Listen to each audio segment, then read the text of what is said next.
reka tuganire n'abadukurikiye ijambo ry'Imana. Twe gutinda hano Yesu yarabwiye ababyeyi avuga ngo tuve hano. Tugiye gusoma ijambo ry'Imana riri mu byakozwe n'intumwa igice ni cya 7 turasoma imirongo mike ya gusa n'umurongo wa 17 turi buze kugarukira ku murongo waho wa 23. Reka dusome mu izina rya Yesu. Umutwe w'ijambo uranditse ngo Stefano yiregura.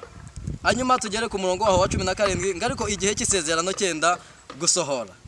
Ibyo Imana yarahiriye Aburahamu abantu baragwira baba benshi muri Egiputa kugeza aho undi umwami yimiye Egiputa kugeza aho undi mwami yimiye muri Egiputa utazi Yosefu. Uwo mwami agirira uburiganya bwo kurimbura ubwo bwoko bwacu.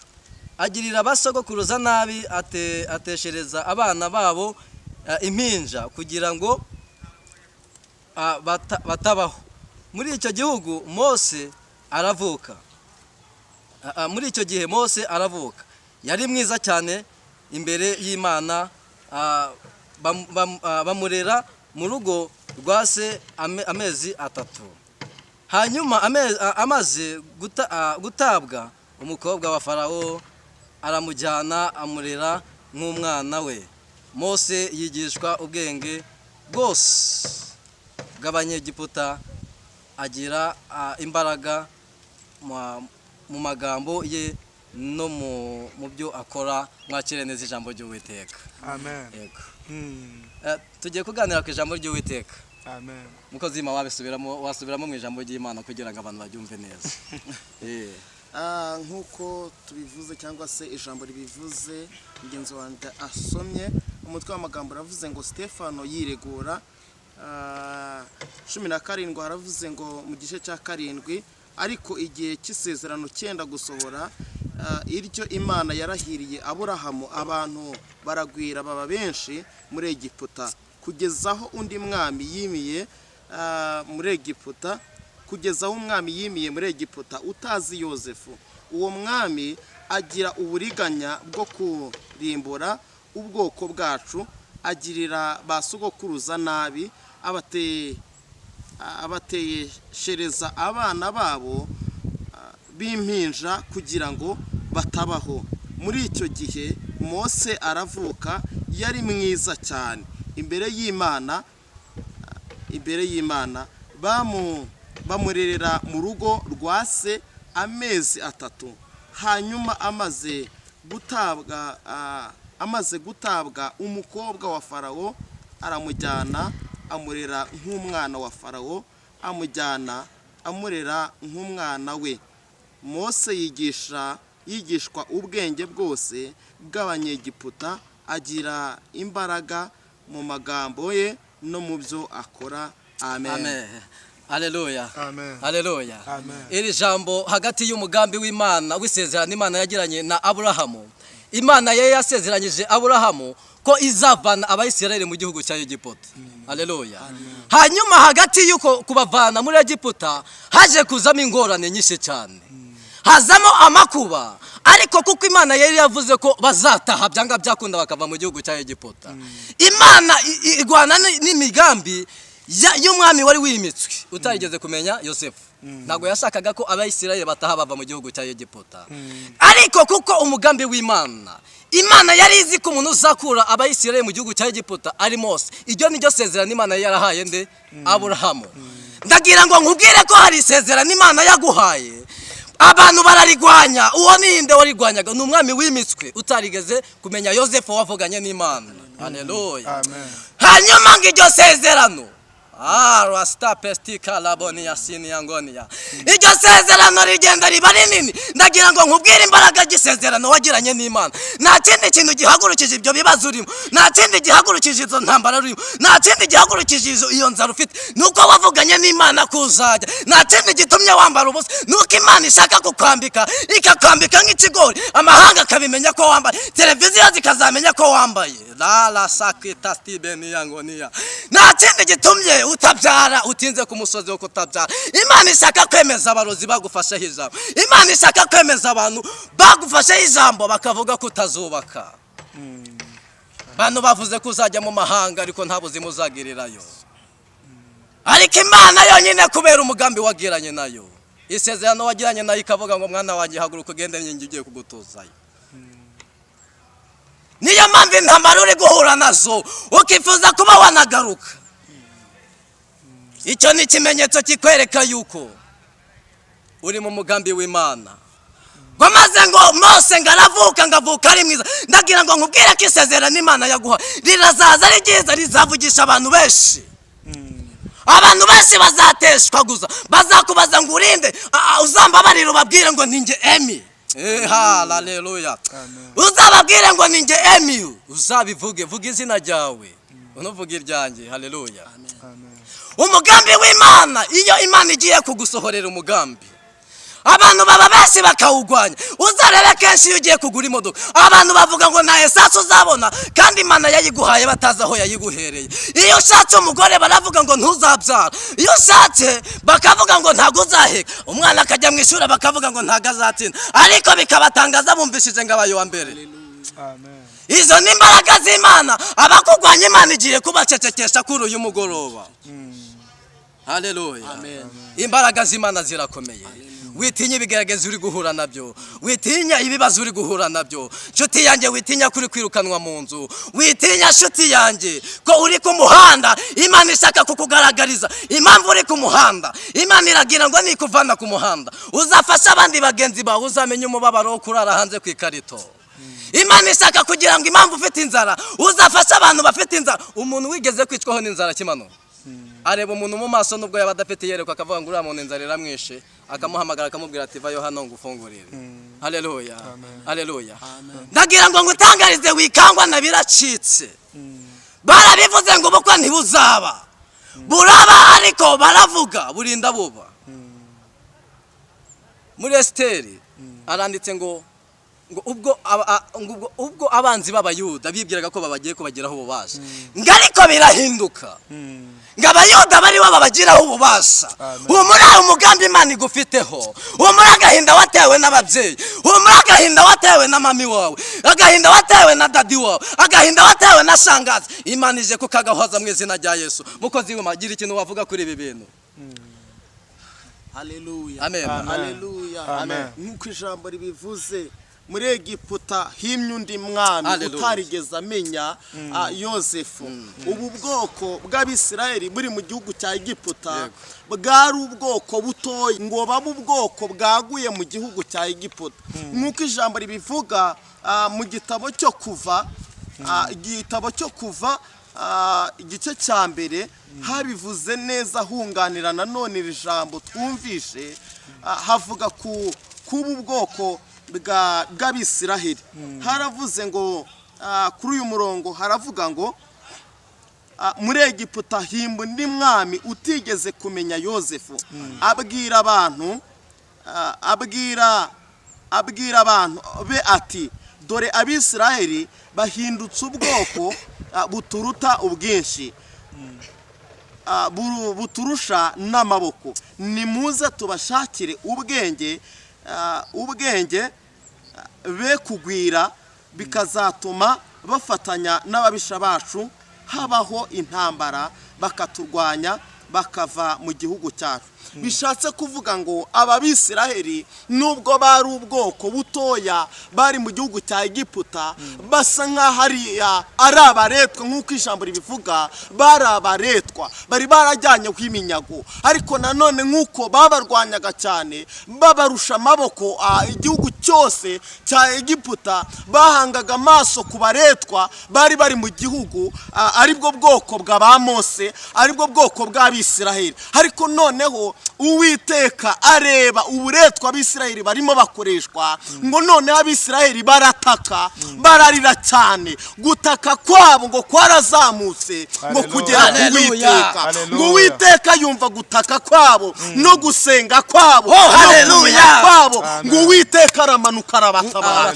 Nukuri inshuti yanjye, mwene data, wowe udukurikiye kuri iyi televiziyo, wowe udukurikiye tuvuga ijambo ry'Imana, hari igikurikirana yagukurikiranye itari ngombwa kwigukurikirana, hari uburetwa urimo ukoreshwa, hari amagambo menshi yagusanze agusatira, uri mu kibazo, uri mu kigeragezo cy'uburwayi, uri mu ntambara urwana n'imiryango, uri mu ntambara urwana n'ibibazo by'ubutaka, uri mu ntambara urwana n'intambara y'isi n'umubiri na Satani. Ariko ijambo rirambwiye, ijambo riravuze ngo gutaka kwawe, kuniha kwawe kuzazamuka cyangwa kuzamutse kugeze ku Uwiteka. Uwiteka yumvise gutaka kwawe, aramanutse, aje kukurengera, aje kugutabara, aje kugukura mu gahinda, aje kugukura mu maganya, aje kugukura mu ntambara. Ntabwo ibigeragezo byose bivanwaho n'amafaranga, bivanwaho no gusenga, bivanwaho no guca bugufi, bivanwaho no kwinginga Imana, bivanwaho no kwizera.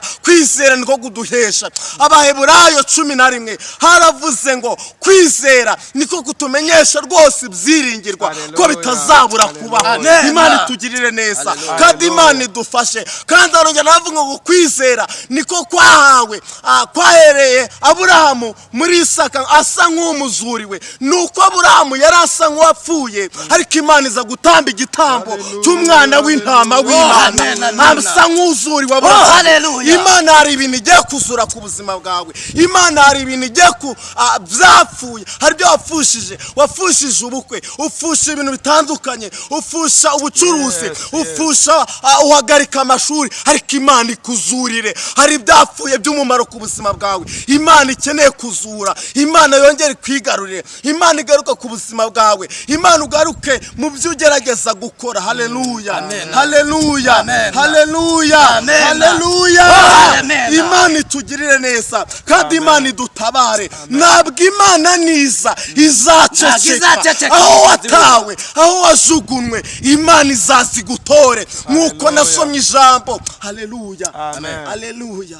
Imana itugirire neza. Nasomye ijambo muri Ezekiyeli ravuga ngo nagusanze wigaragura mwivata, nagusanze wigaragura mu byaha, ndakubwira ngo vayo ubeho mwana wanjye. Iyatumye uvuka ntizakubeshaho, imenya ubukene bwawe, Imana izakurinda. Ni ku muririmbyi yavuze. Kandi umuririmbyi wa 15 mu ndirimbo z'agakiza yaravuze ngo amasezerano yose uko Imana yatanga yakomejwe n'amaraso y'umwami wacu Yesu Kristo. Haleluya, haleluya. Arongera aravuga ngo nubwo turushwa n'abantu twizera Imana.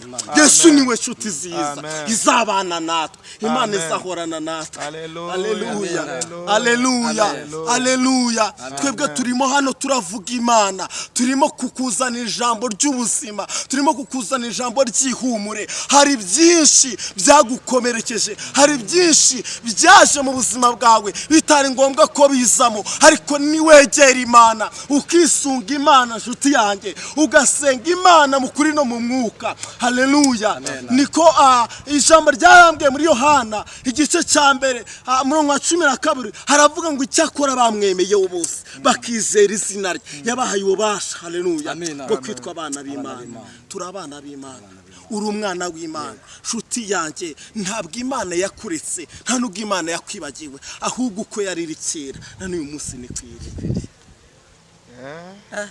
Haleluya, haleluya. Dukomeje ibintu by'uburyohe mu murimo w'Imana. Nshuti yanjye, wowe humura uduteze amatwi kandi no gutera kuri televiziyo yawe. Haleluya. Humura, ntabwo Imana ifite gahunda yo kuguheza ku butayu. Humura, ntabwo Imana ifite gahunda yo kuguheza mu kigeragezo urimo. Uyu mugabo witwa Eliya yazamutse umusozi, arangije kuzamuka umusozi yicara ku musozi, yari ari kumwe n'abahanuzi ba Bayali.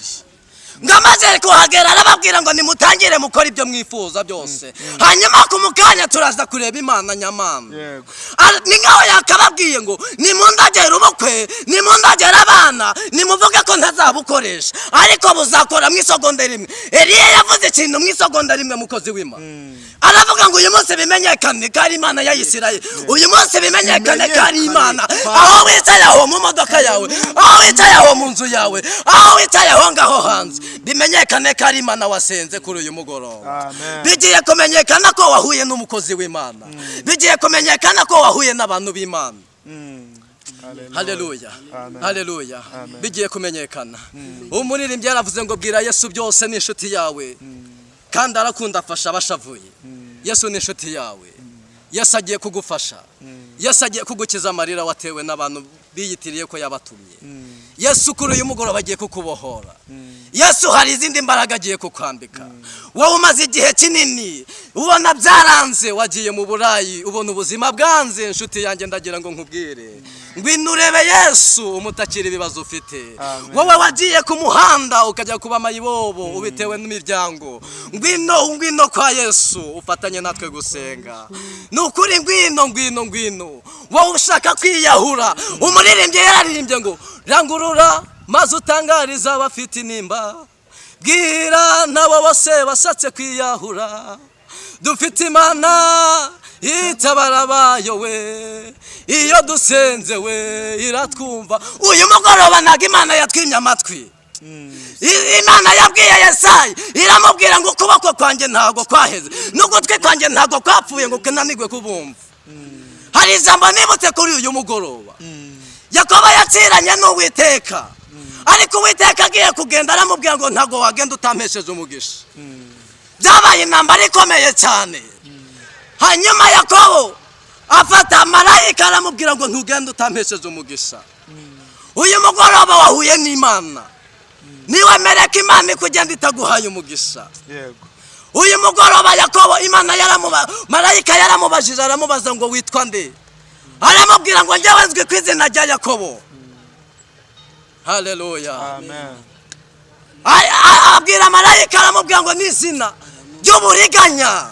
Uyu munsi hari izina ufite ry'akabyiniro, bakwise indayi koko nibyo, ariko ugiye kugaruka imbere ya Yesu upfukame ubwira Imana ibyaha byawe, uzana umutima utuje. Amafaranga ushaka Yesu arayafite, imodoka ushaka Yesu arazifite, afite abantu yazihaye. Reka nkubwire ikintu kimwe inshuti yanjye, akazi usengera hari abantu bakicayemo kandi baragasengeye, udasenze Imana ntago wazakicaramo. Ndagira ngo ntangariza abakire benshi inshuti yanjye, hari abakire batigeze kumenya ibintu by'Imana. Niba uri umukire ukabuzi ko ufite umukozi, wajya gushaka umukozi wenda tuvuge barabafasha mu buzima busanzwe byo gushaka ibyo kurya, ukajya gushaka umukozi muhwanye utazi Kristo, aho ngaho uri kwiyahura. Niba ubona gukizwa byarakunaniye, genda ushaka umukozi, ubwire umukomisiyoneri wawe umubwire ngo nshakira umukozi wubaha Imana. Urugo rwawe nta bibi bizarutera, urugo rwawe nta makuba zigera rugeraho. Uwo mukozi Imana nijya kubona hari icyago kigiye kugera mu rugo rwawe, Imana izareba ivuge ngo hano muri uru rugo, hano kwa Donasiye, hano kwa Felicien, aha harimo umwana wanjye, ndirahiriye nta kintu nahakora. Uhereye uyu munsi menya ubwo bwenge, ugenda ushaka umwana wubashye Imana. Ishyamba Dawidi yararimo nta kintu kibi cyaribagaho, kandi byamuteye gutsinda Umufilisitiya. Haleluya, haleluya. Humura kuri uyu mugoroba, bwira Imana, uyibwire izina ryawe. Niba witwa indayi uyibwire, niba witwa umujura uyibwire guhindurira izina, ariko ugiye kubigira mu ruhare. Ugiye kubwira Imana ati Imana, narasambanye, naracumuye, nasuzuguye ababyeyi. Nurangiza wowe urushye ukijijwe uri ku muhanda, Imana ije kukuruhura muri uyu mugoroba. Iri jambo nijyo kukuruhura. Vayo usenga Imana. Nukuri Imana irakugirira neza. Imana nta gahunda ifite yo kugukoza isoni. Imana nta gahunda ifite yo kukwambika ubusa. Nubwo ubona wambaye akenda kamwe, nubwo ubona ugiye gusohoka mu nzu, ndagira ngo nkubwire ngo Imana hari ikintu igikora rimwe. Uyu mugabo witwa Daniyeli bagiye kumujugunya mu rwobo rw'intare, n'umugambi wateguwe, Imana irabireka barabitegura, baramutwara bamujugunyamo, ariko nta kintu intare zamutwaye. Ndagira ngo ngutangarize aho dukurikiye ko icyo kigeragezo ubona kirahari, kandi uzabona kigeze kuri finale, ariko nta kintu kizagutwara.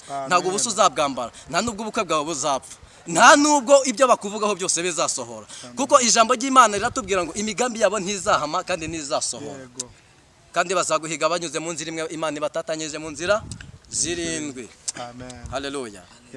Nshuti y'Imana rero, twaganiraga ku ijambo ry'Imana.